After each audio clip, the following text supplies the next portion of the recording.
হয়নি, আমরা 3-4টা কর্মসূচি দিই। তার মধ্যে হচ্ছে একটা হচ্ছে অবস্থান কর্মসূচি, সেকেন্ড হচ্ছে কালোবাজ ধরন।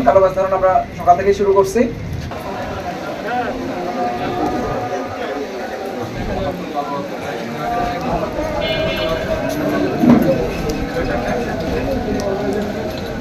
আমাদের দীর্ঘদিনের একটা ক্রাইসিস চলছে বিশ্ববিদ্যালয়ের শৃঙ্খলা বিঘ্নিত হওয়া এবং সেই শৃঙ্খলা পুনঃপ্রতিষ্ঠা করার দাবিতে। এই ভাইস চ্যান্সেলর যোগদান করার পরে ওনাকে এই বিষয়গুলোর দৃষ্টি আকর্ষণ করে ওনাকে সময় দেওয়া হয়েছিল যে আপনি অতি দ্রুত এগুলো বাস্তবায়ন করবেন।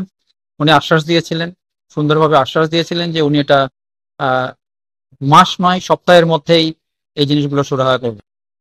সমস্ত শিক্ষক, সকল শিক্ষকবৃন্দ এই কথায় আশ্বস্ত হয়ে এবং ওনার প্রতি সন্তুষ্ট হয়ে সবাই যার যার কর্ম যোগদান করে এবং স্বতঃস্ফূর্তভাবে কর্মকাণ্ড পরিচালনা করে আসছে।